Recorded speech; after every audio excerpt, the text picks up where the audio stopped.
রুচিস কিচেনে আপনাদেরকে স্বাগত। আজ করতে চলেছি চিকেন পাকোড়ার রেসিপি। রান্নার জন্য আমাদেরকে চিকেনগুলোকে ভালো করে ধুয়ে একটি জায়গায় নিয়ে নিতে হবে। তারপর চিকেনের মধ্যে আমরা রসুন বাটা, আদা বাটা, পরিমাণ মতো নুন, গোলমরিচ দিয়ে নেব। তারপর 1 চামচ ভিনেগার, একটি ডিম আর 1 চামচ লঙ্কা গুঁড়ো ভালো করে মাখিয়ে নেব।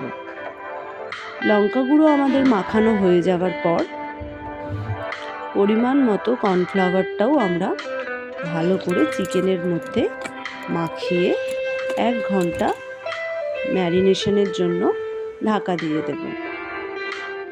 তারপর আমরা কড়াই গরম করে কড়াইয়ে তেল দিয়ে এক পিস করে চিকেন আমরা তেলের মধ্যে ভাজতে দিয়ে দেব।